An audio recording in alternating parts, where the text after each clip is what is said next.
Assalamualaikum warahmatullahi wabarakatuh. Saya Jihan Nuzula binti Solihah dari kelas MPAIB. Di sini saya akan menjelaskan tentang kitab Alkitab Al-Quran karangan dari Muhammad Syahrur.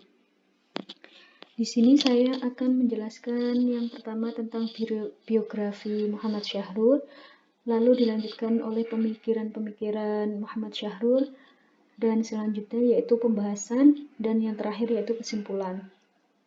Yang pertama, biografi Muhammad Syahrur. Muhammad Syahrur Deib dilahirkan di Damaskus, Syria pada tanggal 11 Maret 1938.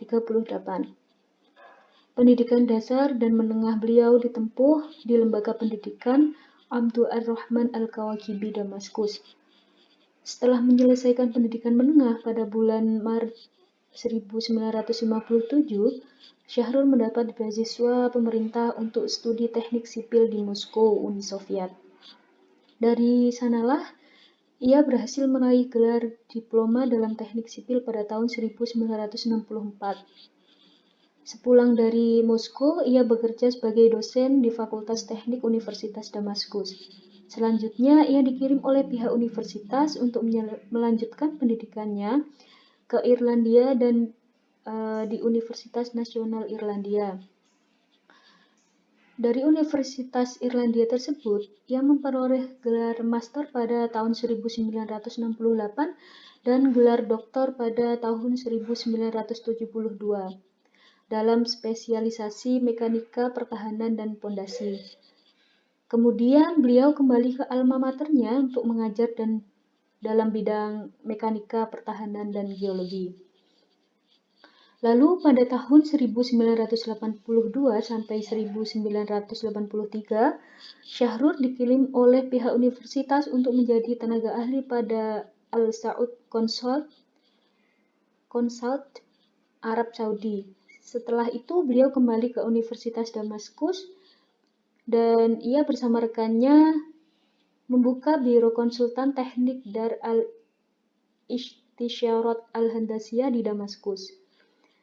Hingga sekarang, beliau masih mengajar di Universitas Damaskus sebagai seorang profesor dalam bidangnya. Lanjut ke pemikiran Muhammad Syahrur. Muhammad Syahrur termasuk pemikir yang produktif. Beliau sesungguhnya konsen pada penyegar keagamaan dalam masalah-masalah kemanusiaan, hak asasi manusia, hubungan agama dengan negara, demokrasi, hubungan muslim dan non-muslim, dan epistemologi atau fikih baru. Jadi Syahrur bersama Arkun, Al-Jabiri, Abu Zaid, Hanafi Rahman, dan Al-Naim, yaitu mereka memiliki pemikiran yang sama. Yang menjadi pembeda di antara mereka yaitu cara menanggapi persoalan-persoalan tersebut. Ketika mereka melihat adanya permasalahan dalam kemanusiaan di tingkat nasional atau negara, mereka mencari penyebab dalam permasalahan itu.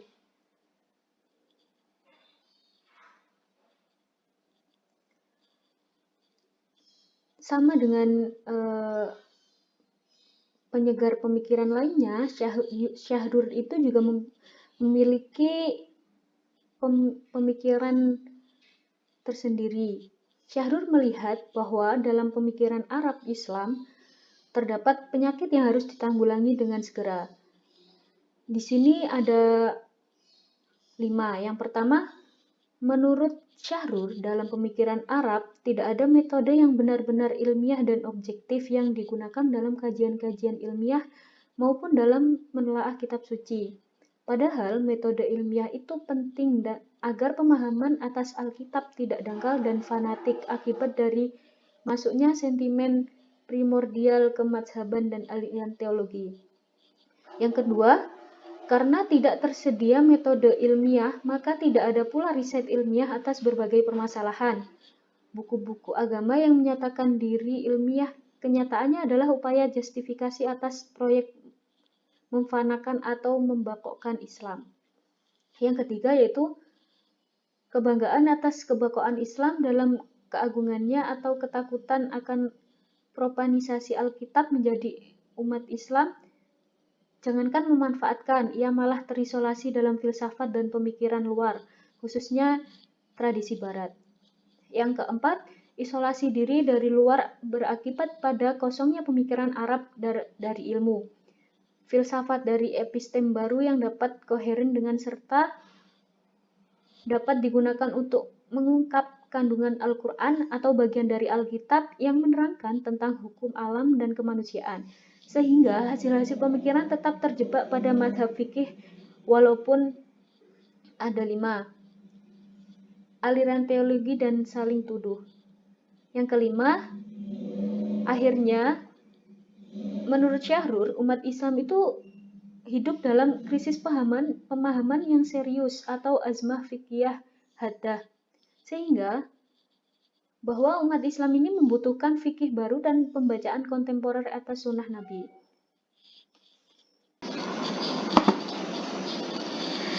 Pendekatan linguistik. Di sini pendekatan linguistik Syahrur dirumuskan dalam beberapa prinsip dalam studi Al-Quran. Yang pertama, bersandar pada 3 pondasi yaitu Abu Ali Al-Farisi, Ibnu Jini, dan Imam Al-Jurjani. Yang kedua, bahasa manapun tidak memiliki karakter sinonim. Yang ketiga, Islam bersifat relevan terhadap ruang dan waktu sehingga Alkitab diterjemahkan sesuai zaman. Yang keempat, Alkitab diturunkan dalam bentuk media yang sesuai dengan kapasitas pemahaman manusia, yaitu dalam bentuk bahasa Arab.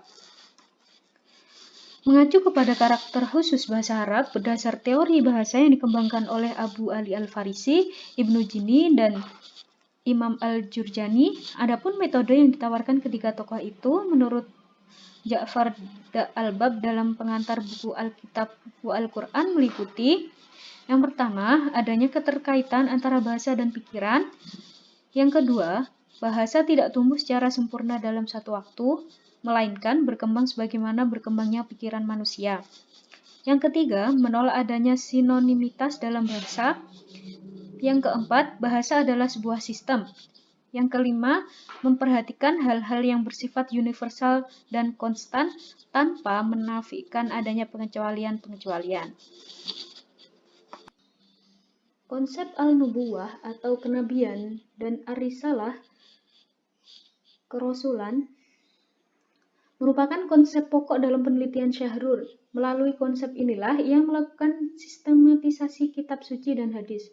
Menurut Syahrur, nubuwah adalah kumpulan berbagai pengetahuan yang diwahyukan kepada Nabi Muhammad, sedangkan risalah adalah kumpulan syariah yang datang kepada Nabi disertai dengan diwahyukannya berbagai pengetahuan itu. Sistematika Alkitab. Menurut Syahrur, ayat-ayat nubuwah yang merupakan kumpulan pengetahuan itu terdiri dari 2 kelompok, yaitu kelompok mutasyabihat dan kelompok la muhkamat la mutasyabihat. Ayat mutasyabihat adalah ayat yang berisi penjelasan atas realitas objektif. Ayat ini terdiri dari ayat Al-Quran Al-Azim dan Al-Sab' Al-Mathani. Al-Quran Al-Azim adalah sekumpulan ayat yang menginformasikan tentang hukum yang berubah yang tertulis dalam Imam Mubin. Al-Quran Al-Azim disebut juga dengan Al-Hadis atau Al-Haq karena berbicara tentang gerak dan realitas. Sedangkan Al-Sab' Al-Mathani adalah 7 ayat Fawatih Al-Suwar seperti Alif Lam Mim dan 14 lainnya. Dan itu disebut dengan istilah Ahsan Al-Hadith. Adapun ayat yang bukan muhkamat, bukan mutasyabihat adalah ayat yang menjelaskan isi karakter dan sistematika Alkitab atau tafsir Alkitab. Ayat ini termasuk kelompok nubuwah karena isinya hanya merupakan pengetahuan, bukan pensyariatan. Jadi di sini ada skema yang menurut Syahrul itu merupakan kesimpulan dari ayat la muhkamat la mutasyabihat.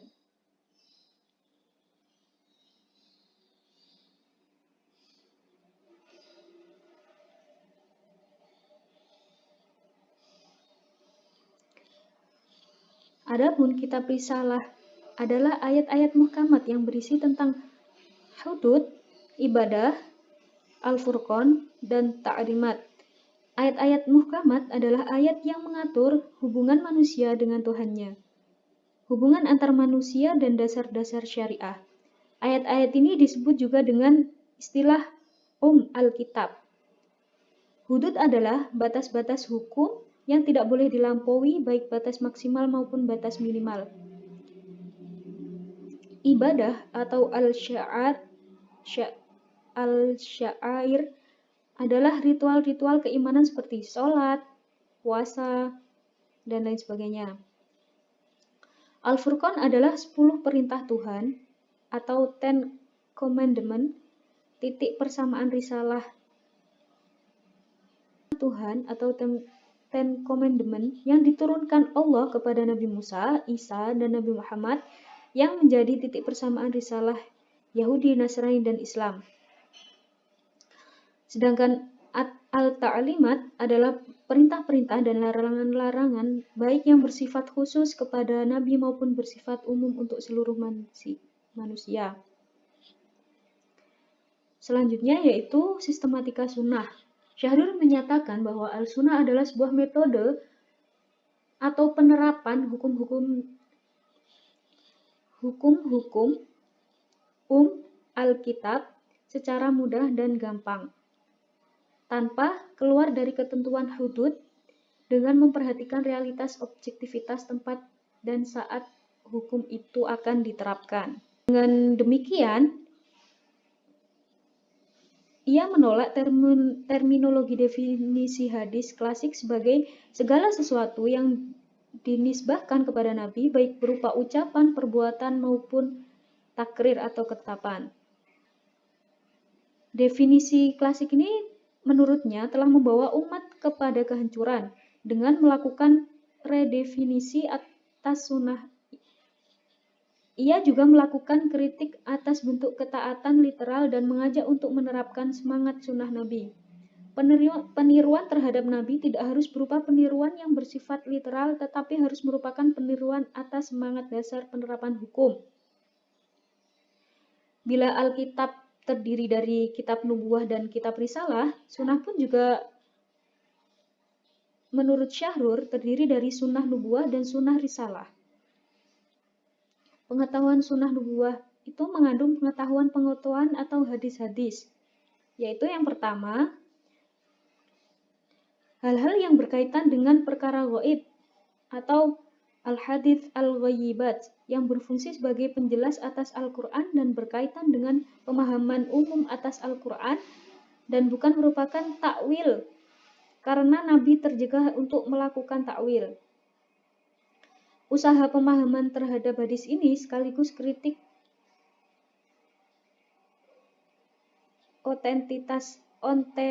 otentisitasnya melalui verifikasi atas informasi-informasi Al-Quran dan kesesuaian dengan realitas dan akal. Syahrul menolak dengan tegas hadis-hadis ghaibat ini. Menurutnya, di dalam hadis-hadis ini terdapat hal-hal yang meragukan, baik mengenai hal-hal yang berkaitan dengan kerajaan Allah ataupun berkaitan dengan ramalan-ramalan masa depan, karena kedua jenis hadis ini dipenuhi dengan Israiliyat dan fanatisme madhab yang berkembang pada masa hadis itu ditulis. Yang kedua, hal-hal yang berkaitan dengan penjelasan tafsir Alkitab, seperti hadis yang menyatakan bahwa telah datang padaku Al-Quran dan yang semisal dengan atau hadis Al-Quran diturunkan ke langit dunia pada malam Lailatul Qadar. Adapun sunnah risalah adalah ijtihad Nabi dalam menerapkan kitab Ar-Risalah.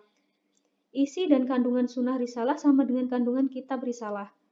Sunnah risalah meliputi hadis-hadis ritual, hadis-hadis hukum, dan hadis-hadis hulqiyah dan hulqiyah.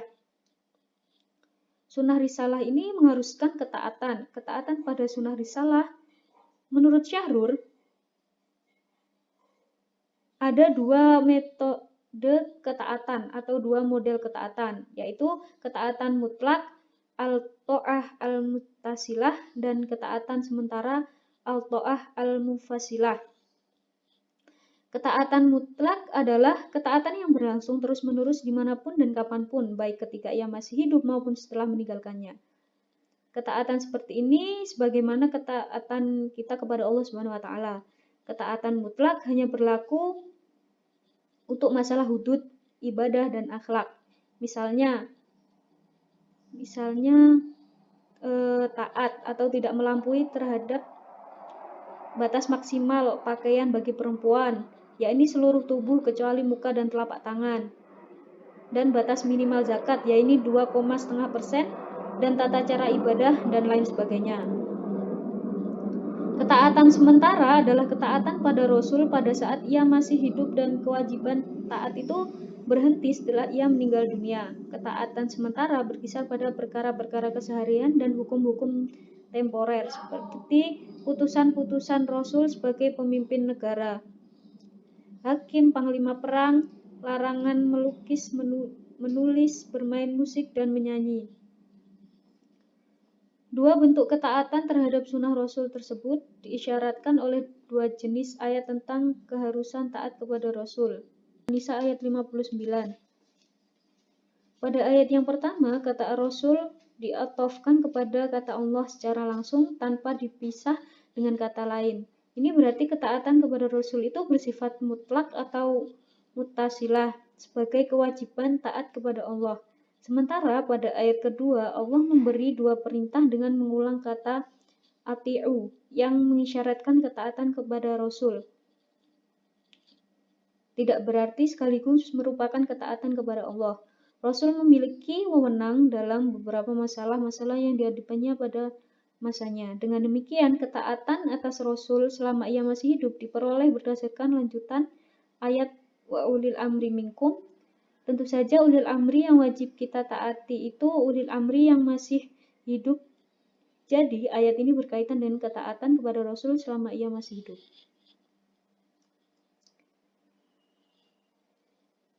Yang selanjutnya yaitu kebakaan dan kefanaan kitab nubuwah risalah. Sifat kebakaan Al-Quran terletak pada teksnya yang berasal dari Tuhan. Sifat kefanaannya terdapat pada kemungkinan-kemungkinan maknanya yang sejajar dengan relativitas pengetahuan manusia. Al-Quran adalah kitab mutasyabihat, kitab yang memiliki kemampuan untuk selalu sesuai, selaras, dan seimbang dengan pengetahuan manusia kapan saja dan di mana saja.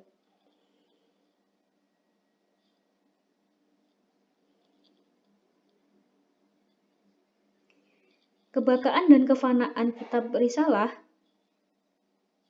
yaitu ada 3 konsep istiqomah, hanafiyah, dan hudud, yaitu pada surat Al-Imran ayat 132 dan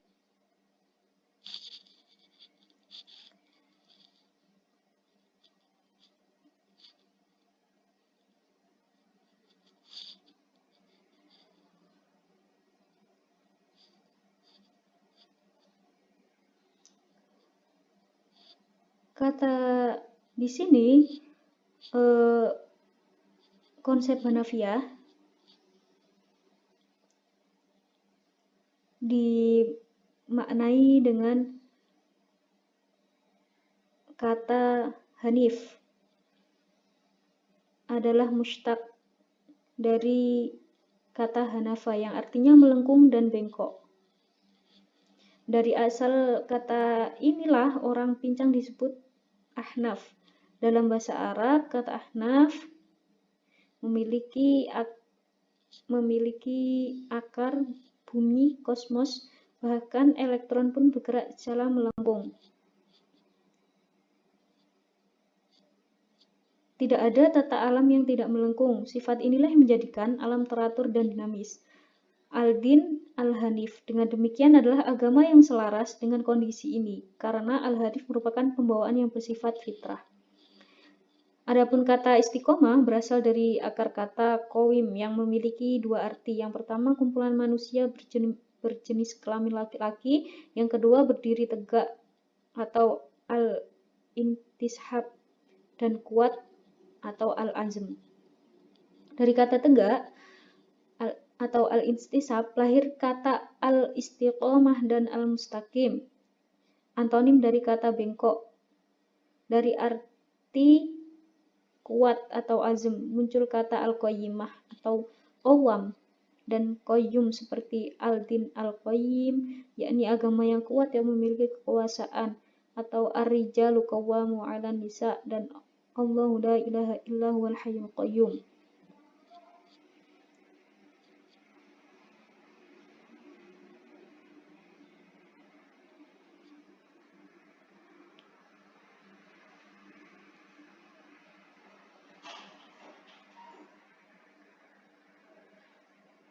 Istiqomah dan Hanifiyah adalah dua sifat dari agama Islam yang membuat agama ini kuat. Dengan dua prinsip ini, agama sanggup melahirkan ratusan miliar kemungkinan dalam pensyariatan dan dalam perjalanan hidup manusia sejak diciptakan sampai hari kiamat. Sifat Hanafiyah adalah gerak dinamis dalam syariah yang terus-menerus berubah dan sanggup menghadapi perubahan. Sementara istiqomah merupakan poros dari gerak dinamis yang menjadi pedoman dan kontrol atas segala perubahan yang mungkin terjadi dalam respon zaman. Perubahan adalah gerak alamiah dari segala eksistensi yang memiliki kekuatan besar dan tidak bisa dilawan. Oleh karena itu, kita disuruh untuk berdoa ihdinas syiratal mustaqim agar mampu mengontrol perubahan agar tidak keluar jalur. Dengan konsep istiqomah dan Hanafiyah disertai dengan teori analisa matematis dari Newton, Syahrul memperkenalkan konsep hudud sebagai sebuah alat analisa bagi ayat-ayat ahkam. Hudud adalah batas-batas atas maupun bawah tempat gerak dinamis ijtihad berporos. Hudud dengan batas-batas atas dan batas bawah atau batas maksimal dan batas minimal memberikan ruang gerak bagi syariah untuk terus-menerus menjawab persoalan manusia sepanjang zaman. Hudud menjadi jaminan bagi klaim al-Islam sholih likulli zaman wa makan. Hudud menjadi penghubung kebakaan lafadz Alkitab dengan kefanaan realitas yang dihadapi mukallaf. Jadi di sini kesimpulannya, dengan konsep nubuwah dan risalah, Syahrul membangun kembali sistematika Alkitab dan menawarkan konsep takwil dan ijtihad hududiyah sebagai suatu mekanisme perpaduan antara keabadian dan kesementaraan. Ada kurang lebihnya. Cukup sekian dari saya, ada kurang lebihnya mohon maaf, semoga bermanfaat. Wassalamualaikum warahmatullahi wabarakatuh.